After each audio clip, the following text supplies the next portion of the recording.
हम सब सदैव अपने जीवन को संवारना तो चाहते हैं, परिस्थितियों में बदलाव भी चाहते हैं। कहीं तो भी हमारे सोचने में, कुछ करने में, समझने में बस अंतर है। और गुरु शरणागति क्यों ली जाती है, शायद हमने अभी तक जाना ही नहीं, समझा ही नहीं। या तो अभाव के कारण या तो प्रभाव के कारण हम गुरु शरण तक पहुंच गए, गुरु धारण किया। अच्छा है, बहुत अच्छा है।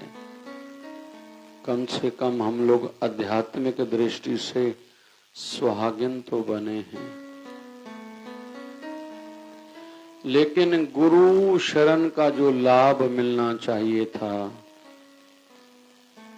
हम लोग उतना कुछ प्राप्त नहीं कर पाए हैं।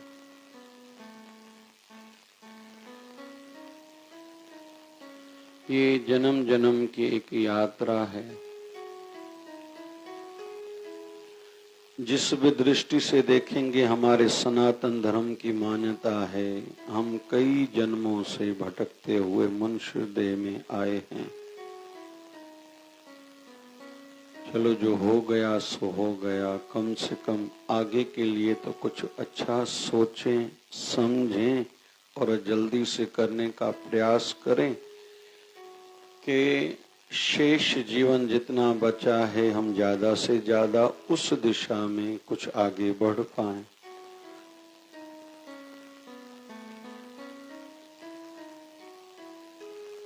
गुरु शरण में जाने के बाद सबसे पहले आवश्यक है गुरु के वचनों का अनुसरण करना, गुरु वचनों अनुसार अपना जीवन बनाना।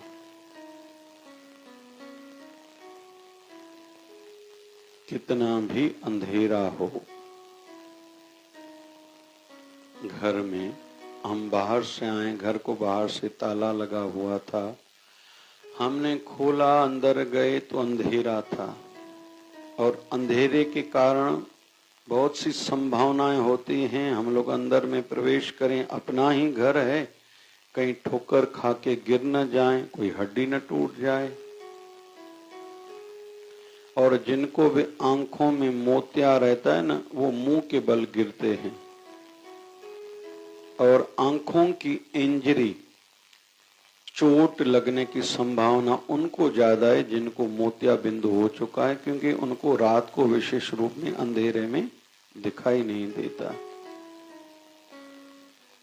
फिर हमारे घर में कई सुविधाएं हैं, बैठने की जगह है, कई चीजें खाने की पड़ी हुई है, लेकिन उन सब से हम लोग वंचित हैं। किसी को फ्रेश आदि होना है, किसी को आराम करना है, इन सब सुविधाओं के होते हुए भी हम लोग इनसे वंचित हैं। कारण अंधेरा। तो हम न रोएंगे, न शिकायत करेंगे, न पुलिस के पास जाएंगे कि मेरे घर में अंधेरा है, न पड़ोसियों को चिल्लाएंगे, न अपनों को शिकायत करेंगे। हम में से जो समझदार होगा केवल लाइट को ऑन करेगा, सभी समस्याएं खत्म, सभी झंझट खत्म, तकलीफें खत्म। वैसे ही जब गुरु का ज्ञान जीवन में आता है, हम लोग उस अनुसार जीवन बनाना प्रारंभ करते हैं, सभी झंझट खत्म। मैं गरीब हूँ, मुझे कोई पूछता नहीं है, मेरी शक्ल अच्छी नहीं, मैं कुरूप हूँ, मैं अनपढ़ हूँ, मैं ज्यादा कुछ जानता नहीं हूँ, मेरा बड़े लोगों के साथ संबंध नहीं है, मेरा जीवन साथी अच्छा नहीं है, मेरी संतान अच्छी नहीं निकली, मेरी बहू अच्छी नहीं, मेरी सासू माँ अच्छी नहीं। ये सब झंझट खत्म जब गुरु का ज्ञान जीवन में आ गया। फिर परिस्थितियों से तालमेल बिठाना हम लोग प्रारंभ करते हैं।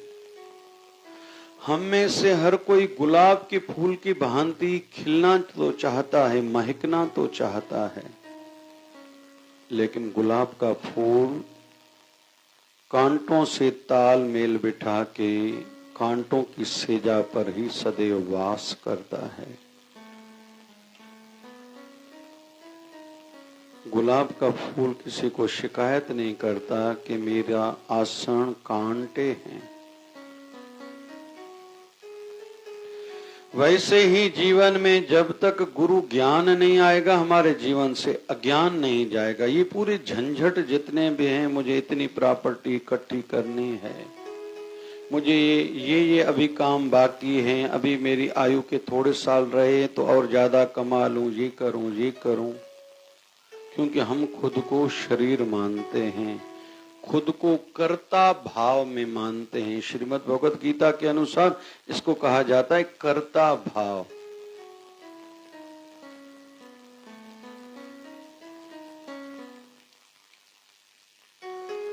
कर्ता भाव वाले जो हैं,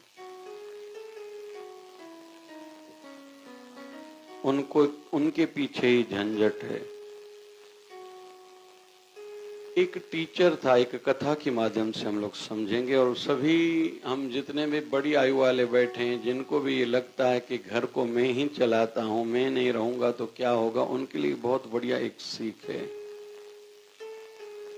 एक टीचर था, शिक्षक था, अच्छा था, अच्छी पढ़ाई कराता था, सभी उनकी इज्जत करते थे, गांव वाले तो उनका बहुत मान सम्मान करते थे।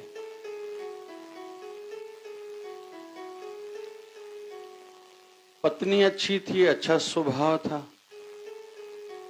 एक बेटा था, अभी उसने ग्रेजुएशन जैसे करने वाला था, वो भी मर्यादा में अपने माँ बाप की आज्ञा में रहने वाला था। एक बेटी थी, वो भी जवान थी, उसकी भी विवाह की आयु थी। घर में अच्छा वातावरण था, बाहर इज्जत थी, घर में अच्छा वातावरण था।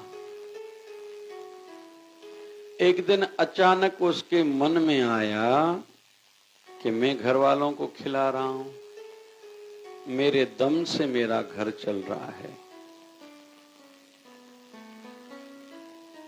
शिक्षक था तो कहीं तो भी उनके जीवन में समीक्षा थी, खुद पर नजर का स्वभाव था।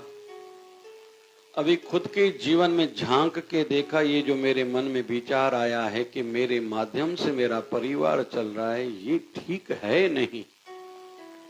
फिर ज्ञान का अज्ञान हो गया, ज्ञान का अहंकार आ गया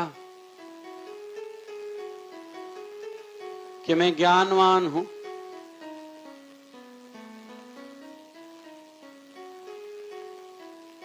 ज्ञान का अभिमान भी बहुतों को आता है और ज्ञान का अज्ञान भी रहता है। बहुत लोग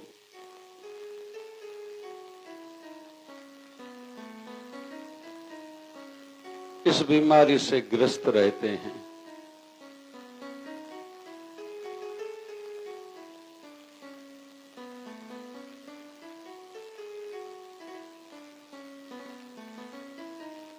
योगायुग उस गांव में एक साधु पुरुष आए।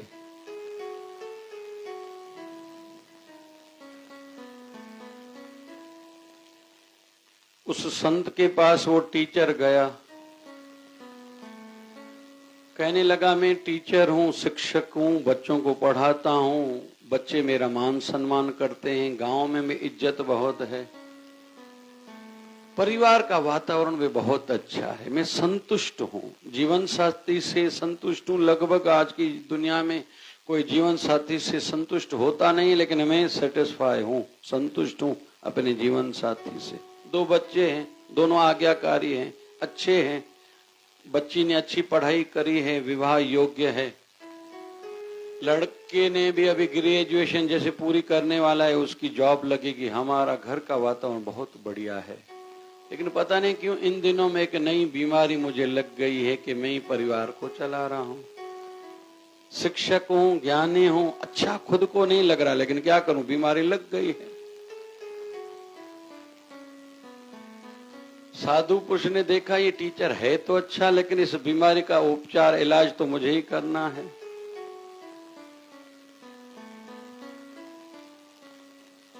साधु पुरुष ने कहा कि मैं तुम्हारी बीमारी का कुछ भी उपचार बताऊं, करोगे? बोले हाँ पक्का करूंगा। बोले पक्का? बोले पक्का। बोले विश्वास है? बोले हाँ आप पर विश्वास है। वैसे गांव वालों से ज्यादा ज्ञानवान मैं हूं, क्योंकि मैं टीचर हूं।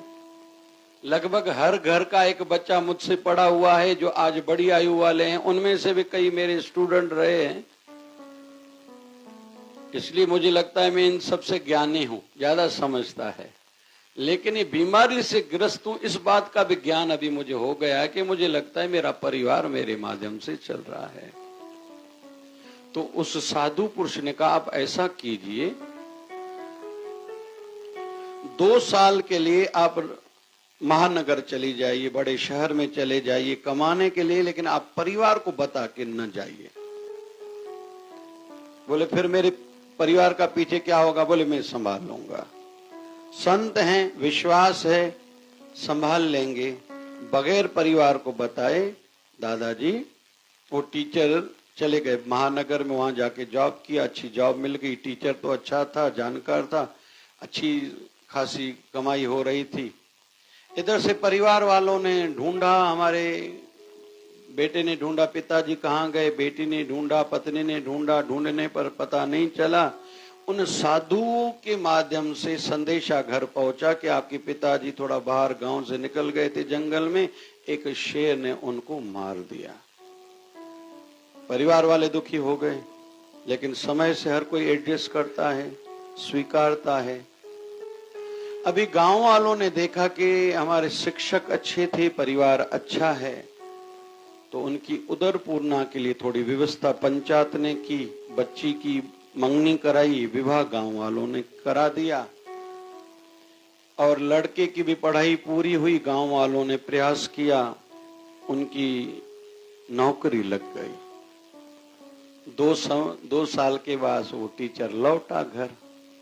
इसके मन में ऐसा था कि सभी घर वाले दुखी होंगे, पता नहीं मर न गए हों या रोते होंगे, खाते में होंगे या नहीं, क्योंकि उनको तो मैं कमा के खिलाता था। लेकिन जब वो घर आया, उस टीचर ने देखा क्या कि परिवार तो सुखी है। पता कि मेरी बेटी, बोले उसका विवाह अच्छे घर में हो गया, अच्छा खासा दहेज दिया गया, बहुत से लोग विवाह में थे, बारात में थे, और बहुत बढ़िया मान शान से आपकी बेटी का विवाह हुआ, खुशी हुई। बेटा, बोले वो तो नौकरी से लग गया है और पंचायत ने प्रयास करके उनको अच्छी नौकरी दिलाई है। बोले पत्नी, बोले वो भी खुश है। बोले कैसे? बोले अच्छी इनकम है बेटे की, बेटी अच्छे घर में विवाहित हुई है, कोई चिंता नहीं है। उस समय उसको एहसास हुआ, मुझे ही लग रहा था मैं परिवार को चला रहा था, और मेरे बाद क्या हुआ होगा इनका, मैंने तो अपनी आंखों से देख लिया, ये तो मुझसे भी अच्छा जीवन जी रहे हैं। और ये टॉलस्टॉय ने ये कथा लिखी है, स्टोरी लिखी है तो दंत कथा बनाई हुई एक स्टोरी है।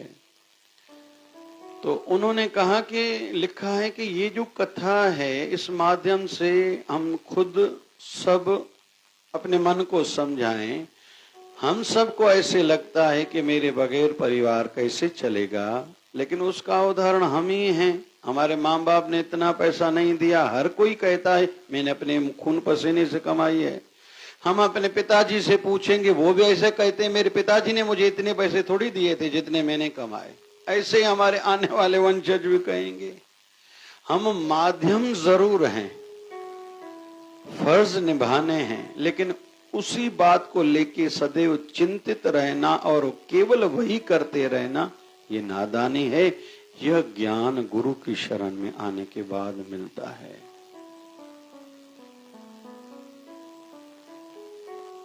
अरे भैया, खाते वो भी हैं जिनका कोई नहीं है, और कई वृद्धाश्रमों में हम लोग चल के देखेंगे ना, वो लोग इतना, अनाथ आश्रमों में चल के देखेंगे इतना अच्छा अच्छा भोजन खाते हैं, बड़े बड़े महल वालों को भी वो भोजन नहीं मिलता।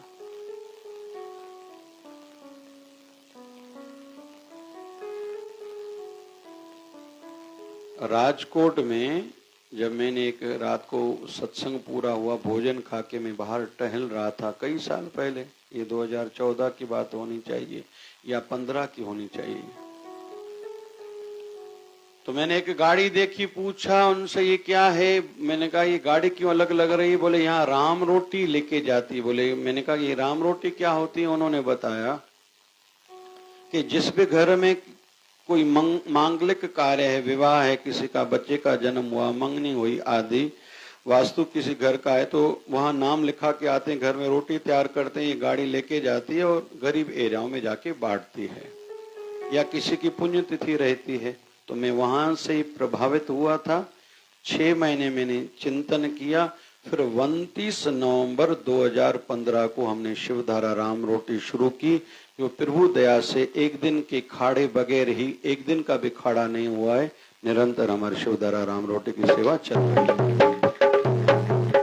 तो जब मैं उसकी जानकारी ले रहा था, तो उस संस्था के नजदीक में कोई था, उन्होंने बताया कि हमारे यहाँ कुछ ऐसे एरियाज हैं जहाँ बहुत गरीब बेचारे रहते हैं, जिनको खाने को नहीं मिलता। तो देने वाले तो बहुत रहते हैं, लेकिन जिसने भी थोड़ी देने में देरी की, रोटी बनाने में किसी ने देरी की, तो गाड़ी जब जाती है उनकी एरिया में, वो लोग पूछते हैं कौन सा आइटम लाए हो, क्योंकि हमने पहले इतनी रोटी खा ली, बहुत बचा, बहुत बढ़िया आइटम होगा तो हम सोचेंगे कि आपसे भोजन लें क्या, नहीं तो नहीं लेंगे। कुल मिला के इस छोटी सी घटना से, बात से हम लोग ये सीख रहे हैं कि भगवान उनको भी खिलाता है जिनका संसार में कोई नहीं है। तो ये गुरु के ज्ञान से हृदय में ज्ञान बैठता है कि भैया कर्म करो, फर्ज भी निभाओ, लेकिन केवल इसी दिशा में, केवल इसी मोह में, केवल इसी लोभ में, केवल इसी अहंकार में जीवन बर्बाद न करो भैया। क्योंकि एक समय तक ही कोई किसी को खिला सकता है, और ये सब अविद्या है। मैं किसी का खिलाने वाला हूं, माध्यम हूं, ये ठीक है, संसार में चलता है। ये तो हमारी भारतीय सनातनी परंपरा है, बड़ा एक कमाता है, परिवार खाता है। वेस्टर्न में कहाँ है ऐसा?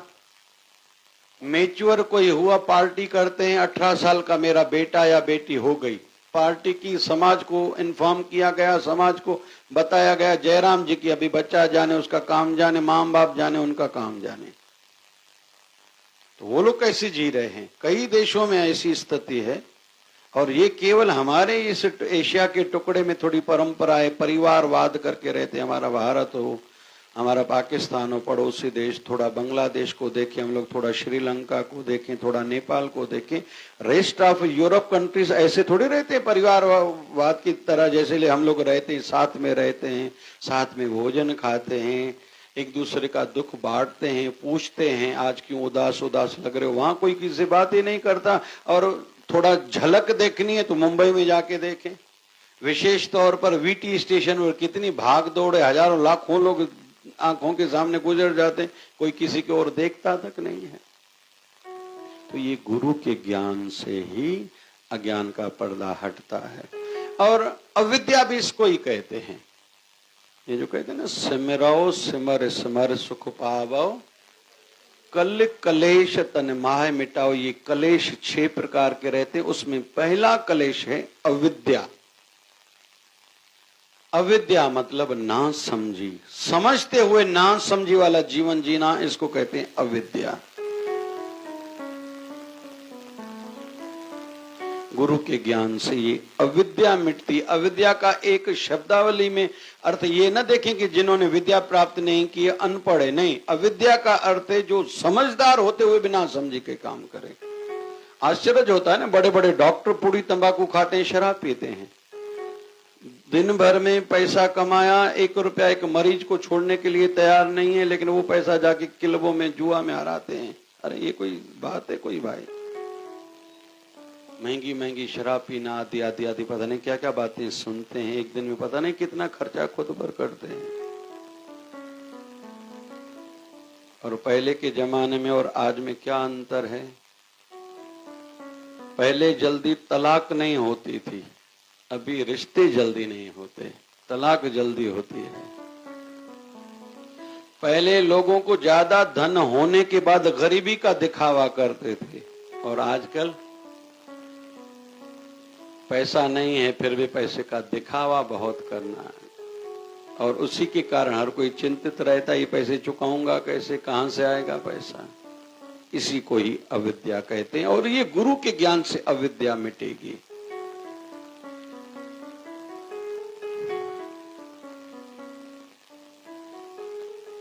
एक सत्संगी था, राजा का वजीर भी था। राजा ने पूछा, ये अविद्या क्या है? तो उसने कहा, मुझे कुछ दिन चाहिए, मैं बताऊंगा अविद्या किसको कहते हैं। ये मोची के पास गया, मोची को कहा, बहुत बढ़िया जुत्ती बना के दो। मोची ने जुत्ती बना के दी। बोले उसमें हीरे भी लगाओ, एक सबसे अलग दिखनी चाहिए जुत्ती, वैसी जुत्ती बनाओ, पैसे मैं दूंगा। उसने बनाई। उसको कहा कि मैं राजा का आदमी हूं, पता है? बोले हाँ। बोले किसी को बताना नहीं, बताया तो राजा को कहे कि तुम्हें फांसी पर चढ़ाएंगे, किसी को बताना नहीं। बोले नहीं बताऊंगा। अभी जुत्ती तैयार हो गई, वहां से लेके चला। एक जुत्ती किसी धर्मशाला में एक मंदिर था, मंदिर के बाहर रख ली, और दूसरी जुत्ती एक दूसरे वजीर के घर में जाके रखी। वो इसके नजदीक वाला था, और रात को रखाई गई। सवेरे ही जो लोग मंदिर की ओर उस धर्मशाला में जा रहे थे तो देखा एक अलग प्रकार की जुत्ती है।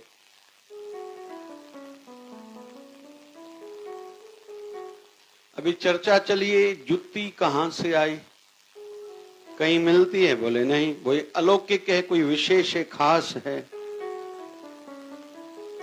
अभी चिंतन शुरू हुआ, ये जुत्ती आई कहां से होगी? बोले लगता है भगवान श्याम सुंदर आए होंगे, कृष्ण आए होंगे, जिनका मंदिर है, वो पहन के आए होंगे, क्योंकि ये सामान्य जूती तो नहीं है जिसमें हीरे लगे हुए हों।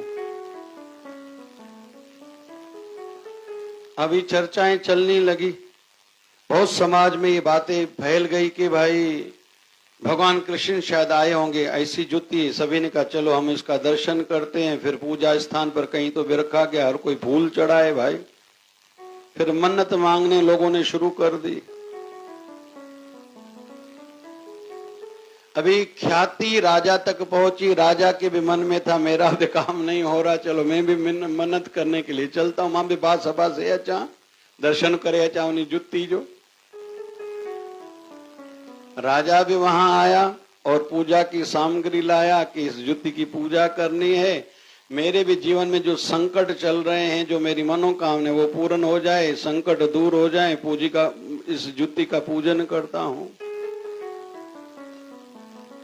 जब राजा ये कर रहा था, क्योंकि समाज में भी हम लोग अक्सर देखते हैं ना, धारणाएं जो एक बार बन गई वो जल्दी टूटती नहीं है, खत्म नहीं होती, बस वो धारणा से ही समाज चलता है। जिसके पास आज के युग में कहते हैं पैसा है वो खानदानी है। पहले के जमाने में खानदानी कोई व्यक्ति है, खानदानी परिवार से कोई बच्ची लड़की है, उसको इस दृष्टि से, इस चश्मे से नहीं देखा जाता था। अभी आजकल जिनके पास पैसा है वो खानदानी है। अरे शिष्टाचार हो, कुछ संस्कार हो, बोले ये पढ़ा लिखा है तो क्या करेंगे बड़े लिखे को भाई।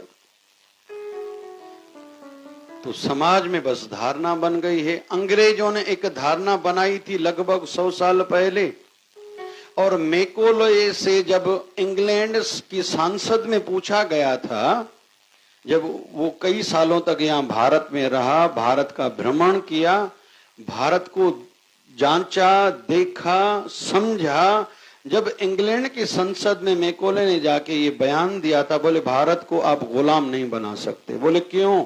बोले भारत के लोग गुरुकुल से जुड़े हुए हैं, बेसिक संस्कार उनके अच्छे हैं। फिर वहां से ऑर्डर पास हुआ 1935 में कि भाई गुरुकुल पर बैन हो जाए। बोले फिर पढ़ाई का क्या करेंगे? बोले मोंटेसरी स्कूल की स्थापना करो और सर्टिफिकेट बाद लाओ। तो मैकोले से इंग्लैंड में संसद भवन में पूछा गया था कि इसका लाभ कब होगा? लग तो नहीं रहा, ये भारतीय तो गुरुकुलों पर विश्वास करते हैं। बोले नहीं, 100 साल लगेंगे, लगभग 100 साल के बाद ये भारत सच में सदा के लिए हमारा गुलाम हो जाएगा। और वो सच हुआ, अभी दिखाई देता है कि जिसको अंग्रेजी आती है वो समझदार हैं। लेकिन फिर हमारे सामने ही उदाहरण है, पढ़े लिखे बच्चे जितने भी हैं, जो भी बेंगलोर में जॉब कर रहे हैं, भली पति पत्नी इंजीनियरिंग पास है, एमबीए किया है, सीए किया है, जो भी बच्चे रहते हैं, पूना में रह रहे, मुंबई में रह रहे, विदेश में रह रहे, उनकी इच्छा ऐसी है कि हम जो घर लें ना, हमारा जो अनपढ़ पिताजी गांव में रहता है वो पैसा देगा तभी हम ले सकते, नहीं तो नहीं ले पाएंगे। आज के युग में भी हम लोग देख रहे हैं कि अनपढ़ जितना पढ़े लिखों से काम ज्यादा कर रहे हैं, उनको समझ में ही नहीं आ रहा। हालांकि अंदर में उनको समझता है, हम पढ़े लिखे होते हुए भी उतने काम के नहीं हैं। नाम तो है बड़ी कंपनी में जॉब है, नाम तो है इतने लाखों का पैकेज है, नाम तो है बड़े नगर में रहते हैं, कपड़े बहुत बढ़िया पहनते हैं, लेकिन प्रैक्टिकल करके देखें अपने अनपढ़ पिता से वो पीछे हैं। अनपढ़ उनका अगर भाई है तो उनसे वो पैसे कम बचाते हैं। लेकिन समाज में एक धारणा चली है, अरे भैया हम लोग घर में मांगलिक कार्य होता था तो अपने हाथ से रोटी खिलाते थे इस जमीन पर बिठा के। मुझे अच्छा लगा ये अंबानी परिवार के बेटे की जब शादी हुई, उन्होंने एक टाइम का जो भोजन अपने गांव में रखा। जब हम लोग चलते हैं जूनागढ़, फिर जूनागढ़ से हम लोग निकलते हैं सोमनाथ के लिए, तो वहां रास्ते में उनका गांव पड़ता है। वैसे अंदर है, थोड़ा रोड से, मेन रोड से थोड़ा अंदर है। गांव में जब गांव वालों के लिए उन्होंने भोजन किया तो अंबानी परिवार के मुखिया लोगों ने खुद अपने हाथों से रोटी बांटी थी। बाकी भले बिल गेट आया, ये आया, वो आया, बड़ी बड़ी दुनिया की हस्ती आई, उनको थोड़ी अपने हाथों से खिलाया। ये अच्छा लगा, ये जो उनका बेसिक संस्कार था, मूल पारिवारिक संस्कार थे, ये मुझे बहुत अच्छा लगा था। और ये वीडियो भी वायरल हुआ था और इलेक्ट्रॉनिक्स मीडिया में भी बताया गया था। तो समाज में धारणा से लोग जीते हैं, विवेक से नहीं जीते। गुरु ज्ञान से विवेक जगता है। अरे भैया आंखें खोल के चलो, दूसरे क्या करते इसमें तेरा लेना देना क्या भाई? तुम्हें क्या करना चाहिए मैं बताता हूं तो तुम वैसा करो ना भाई। गुरु कहता है मैं करता हूं, तुम्हें करना पड़ेगा। मैं जो करता हूं तुम वो करो। स्वामी, जब महात्मा गांधी जी से पूछा गया था हम क्या करें, आप कहो, महात्मा गांधी ने कहा नहीं, my life is my message. मैंने जैसा जीवन जिया है तुम लोग भी वैसा जीवन जियो। महात्मा गांधी के जीवन में प्राकृतिक चिकित्सा को, नेचुरोपैथी को बहुत प्रधानता थी। उपचार, इलाज और आहार नेचुरोपैथी के आधार पर हो, अच्छा जीवन जिए थे। फिर महात्मा गांधी की दूसरी धारणा थी खुद पर खर्चा नहीं करो, आप भी वैसा करो। महात्मा गांधी की धारणा थी नमक तक अगर गरीबों को नहीं मिल रहा इसको बड़ा इशू मानो, इसको बड़ा विषय मानो, उसके लिए प्रयास करो, तत्पर रहो, ऐसा किया। फिर धर्मपत्नी की स्वास्थ्य अच्छी नहीं है। हमारे वर्धा में जब आके रहे थे, 10 साल रहे थे महात्मा गांधी, धर्मपत्नी की स्वास्थ्य अच्छी नहीं है। आजादी का आंदोलन बढ़ गया है, चरम सीमा पर है। अभी क्या किया जाए? और यहाँ तक कि सभी लोग मिलने के लिए वहां आते थे। तो महात्मा गांधी की पत्नी की, वो अपनी पत्नी की सेवा अपने हाथों से करते थे, स्नान कराना, शरीर को धोना, आदि आदि आदि। तो आज तक हम लोग उस कमरे में चल के देखेंगे पर्दा लगा हुआ है। महात्मा गांधी से कोई मिलने आता था, सबको किसी को कहते थे कहो भैया। बोले कैसे कहें, क्योंकि लग रहा है आप अपनी पत्नी की शरीर की सेवा में हो। बोले मैं सेवा कर रहा हूं हाथों से, सुनूंगा कानों से, सोचूंगा दिमाग से, आपको मुझे जो कहना है कहूंगा जुबान से। आप अपना काम करो, मुझे अपना भी काम करने दो। मैं राष्ट्र की सेवा भी करना चाहता हूं, लेकिन परिवार के फर्ज भी निभाना चाहता हूं। और ऐसा होता रहा, 10 सालों तक होता रहा। विदेश से लोग आते थे, वहां ठहराते थे महात्मा गांधी, लेकिन वहां का जो वातावरण था, एटमॉस्फेयर रहने का था, सब प्राकृतिक था। कोई बंगले नहीं बनाए हुए। हॉटलाइन, जबकि अभी तक वो फोन पड़ी हुई है, उस समय हॉटलाइन दिल्ली की थी। बड़ी बड़ी बातों में, बड़े बड़े विषयों में भी महात्मा गांधी जी थे, लेकिन बेसिक जो मूल अपना आचरण था, एक केवल लंगोट पहना, एक लकड़ी हाथ में, जूता प्राकृतिक तौर पर अपनी चिकित्सा करना, वैसा आहार खाना और समय का बहुत सदुपयोग करना। कितनी चिट्ठियां लिखते थे महात्मा गांधी, मतलब कितना नहीं समय देते थे। तो कुल मिला के कहने का अर्थ यह है कि विवेक जब जगता है ना, हम लोग अलग दृष्टि से सोचते हैं। और हमारा गुरु महाराज जो जहां भी जुड़ा हुआ है, वो गुरु ही उसका आदर्श होना चाहिए। वो जो कर रहे हैं आप भी करो ना भैया, फिर गुरु धारण नहीं तो क्यों किया। तो जब राजा पूजा कर रहा था तो वो सत्संगी शिष्य आया, राजा का नजदीकी था। वो दूसरे जो मंत्री के घर दूसरा जूता रखा था वो लेके आया। बोले आप किसकी पूजा करें? बोले ये लग रहा है भगवान का जूता है। तो उसने ये जूता वो भी सामने रखा। बोला ये तो दोनों तो एक जैसे लग रहे हैं। बोले ये कहाँ से लाए हो? बोले मैं अमुक मंत्री के घर में पड़ा था और मैंने रखा था, वहां से लाया हूँ। बोले ये जूता, बोले कह रहे लोग भगवान कृष्ण का है। बोले भावना रखोगे तो भले भगवान कृष्ण का है, लेकिन मैंने ही रखा है। आपने प्रश्न पूछा था अविद्या क्या होती है, अविद्या इसका नाम है। जो दूसरे कर रहे हैं मुझे वही करना है, इसका नाम अविद्या है।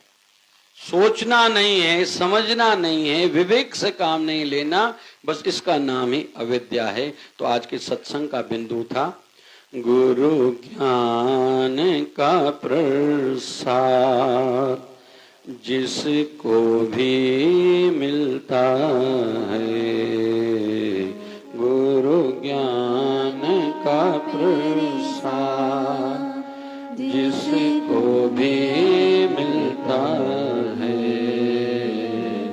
उस मानव का जीवन जल्दी संवरता है। गुरु ज्ञान का झरना जहाँ भी बहता है, गुरु ज्ञान का झरना जहाँ भी बहता है, उस निर्मल धारा से मन पावन होता है। गुरु का ज्ञान है एक निर्मल धारा। जैसे गंगा मैया में स्नान करने से तन और मन दोनों निर्मल होते हैं, लेकिन किनके? जिनकी भावना होगी। हमारा तो शायद एक यूपी का जहां तक मुझे स्मृति, प्रयाग का ऐसा मंत्री था जो कहता था मुझे पीना भी है तो गंगा जल पीना है। बाद में शायद दूसरे प्रदेश में उनको भेजा गया था सरकार के हिसाब से, जैसे भी व्यवस्था होगी। तो ट्रेन में गंगा जल बुलाता था, मुझे पीना है तो केवल गंगा जल ही पीना है। वैसे ही हरि के भक्त अपने मूल सिद्धांतों को, जो गुरु की आज्ञाएं हैं, उनको पालन किए बगैर एक क्षण भी जीवन नहीं जी पाते। मुझे गुरु आज्ञाओं के अनुसार ही चलना है, क्योंकि संसार का जो ज्ञान है, संसार के जो सलाहकार हैं, पता नहीं कहाँ किस गड्ढे में गिरा देंगे। क्योंकि माँ केकई भी एक मंत्रा गलत एडवाइजर की बातों में आ गई थी तो पूरा रामायण रच गया था। एक दुर्योधन ने अपने मामा शकुनी के कहने में जो जो किया तो महाभारत रची गई थी। महाभारत की युद्ध हुई जिसका भुगतान आज तक कहीं तो ऐसा भी विद्वान लोग मानते हैं कि जिसका भुगतान आज तक हम लोग भोग रहे हैं। भली सबको समझता नहीं होगा, लेकिन उसका आज भी भुगतान हम लोग कर रहे हैं। तो गलत एडवाइजर हो, कोई गलत ज्ञान दे। आजकल जो वेस्टर्न की पढ़ाई, आईटी में क्या हो रहा है, विदेश की पढ़ाई हो रही है। रह रहे हैं भारत में, पढ़ाई हो रही है विदेश की। पता नहीं हम लोग कहाँ कहाँ अज्ञानवश पता नहीं क्या क्या कर रहे हैं। जो ये आजकल बच्चे नाश्ते कर रहे हैं, नाश्ते, ये सॉस जितनी भी हैं सब किसी न किसी पशु की चर्बी से बनी हुई है। ये सॉस जितनी भी बनी हुई है, हमारी संस्कृति ये नहीं थी। हम लोग पूतने की चटनी खाते थे भाई, हरी धनिया की खाते थे। पता नहीं हम लोग कहाँ के कहाँ पहुंच गए हैं। तो बाबा शिव भजन जी भगवान कृपा करें, हम सबका जीवन ज्ञानमय हो और गुरु ने जो ज्ञान दिया है उससे टस मस न हो। एक अंत में बात कहूँगा, मेरा पंडित श्री राम शर्मा हरिद्वार शांति कुंज में ज्यादा जाना रहता, मेरा झुकाव मन का वहीं रहता है, जब जब भी संभव होता है मैं वहां जाता हूँ। आज एक वहां भगत रहता है जो समर्पित है, गृहस्थी होते हुए भी तपस्वियों भांति उनका जीवन है। 1.5 साल पहले मैंने उत्सव में उनको बुलाया था, अभी सितंबर के लिए भी निवेदन करूंगा, संभव हुआ तो अच्छी मुहूर्त है, आएंगे। मैंने उनको देखा है, अभी आयु उनकी लगभग 55 साल होगी मेरे हिसाब से, या 60 साल से तो कम ही होगी। समर्पित है अपने गुरुदेव को, पति पत्नी एक ही काम करते हैं, सेवा। व्यवस्था वहां कैसे, मास्टर डिग्री प्राप्त किया हुआ है, वहां प्रोफेसर है, पढ़ाता भी है, लेकिन वहां एक इतना कुछ वेतन मिलता है बस जैसे रोटी खा सके आदमी, बस कपड़े भी वो साल में 2-3 ड्रेस देते हैं, बस ऐसे में वो लोग जीवन तपस्वियों की भांति आज भी बिता रहे हैं। जबकि हरिद्वार में जाने वाले लोग पता नहीं एक दिन में कितना खर्चा करते हैं। हम लोगों में से जो जितने भी लोग हरिद्वार में जाते हैं, हम एक दिन में जितना खर्चा करते हैं वो 1 महीने का उतने खर्चे में काम चलाते हैं। इतना तपस्वियों का भांति उनका जीवन है। उनमें मैंने एक अच्छी बात देखी है, जिस भी विषय को, जिस भी ज्ञान के बिंदु को, पॉइंट को आप सामने रखो, उस पर मेरे गुरुदेव का व्यू क्या है, क्या कहना है, एकदम बोल देता है। जबकि पंडित श्रीराम शर्मा को शरीर त्यागे इतने साल हो गए, मुझे नहीं लगता शायद उन्होंने दर्शन भी किया होगा अपने गुरुदेव का। उनका बोलना ऐसा, मेरा गुरुदेव पंडित श्रीराम शर्मा जी हैं, उन्होंने, मुझे ऐसा लगता है शायद दर्शन भी नहीं किया होगा। लेकिन मेरे गुरुदेव का जिस भी बिंदु पर, भाई गृहस्थ आश्रम हो, धंधा हो, भाइयों का आपस में प्यार कितना होना चाहिए, भाई बहन का प्यार कैसे होना चाहिए, पार्टनरशिप कैसे होनी चाहिए, राष्ट्रभक्ति कैसी होनी चाहिए, या अपने नगर वासियों के लिए प्यार कैसा होना चाहिए, फिर आध्यात्मिक बिंदु कोई भी, वैराग्य को विषय ले लो, त्याग को विषय ले ले, हम लोग साधना को विषय ले ले, सेवा को विषय ले ले, सत्संग का महत्व क्या है, जिस भी दुनिया के बिंदु पर हम उनसे चर्चा करें ना, उस संदर्भ में उनके गुरु का वचन कौन सा है एकदम बता देते हैं, और वो बात उनके आचरण में झलकती है कि वो अमल में मिलाते हैं, केवल बोलते नहीं है। ये उनकी बात मुझे बहुत अच्छी लगती है। और यही बात मुझे बीके में भी दिखाई दी, ब्रह्म कुमारी में भी दिखाई दी, कि मैं 2-3 बार गया हूँ। बड़े से बड़ी हस्ती जो उनकी मंच पर बैठती है, छोटे से छोटा व्यक्ति जो दरवाजे पर चौकीदारी की सेवा में है, दोनों का बोलना लगभग मैंने जो देखा है एक जैसा ही है। मतलब वो अपने गुरु के वचनों को पी जाते हैं। किसी से भी एक ही प्रश्न पूछो, सब कोई वही उत्तर देगा। वहां की ये बात मुझे बहुत अच्छी लगी। तो हम भी जितने बैठे ना, गुरु ज्ञान को पीना है, आचरण में लाना है। ये जानकारी का विषय नहीं है कि मुझे जानकारी हासिल करनी, आध्यात्मिकता जानकारी का विषय नहीं है, अनुसरण का, अमल करने का, आचरण में लाने का विषय है। बाबा शिव भजन भगवान हम पे कृपा करें, हमारा जीवन भी इस प्रकार का कुछ होता जाए। बोल बाबा शिव भजन भगवान की। बाबा शिव भजन है मेरा भगवन, बाबा शिव भजन है मेरा भगवन, सदा करना है मेरा नमन, बाबा शिव भजन, बाबा शिव भजन, मेरी श्रद्धा है, मेरी आस्था है, मेरी श्रद्धा है, मेरी श्रद्धा है, मेरी आस्था है, मेरे दिल की लगी है उनसे लगन, मेरे दिल की लगी है उनसे लगन। बाबा शिव भजन, बाबा शिव भजन, बाबा शिव भजन, बाबा शिव भजन। समझना दान है तेरा सतदास, ना समझना दान, ना समझना दान है तेरा सतदास। ऐसी कृपा करो करो सेवा सिमरन, ऐसी कृपा करो करो सेवा सिमरन। बाबा शिव भजन, बाबा शिव भजन, बाबा शिव भजन, बाबा शिव भजन।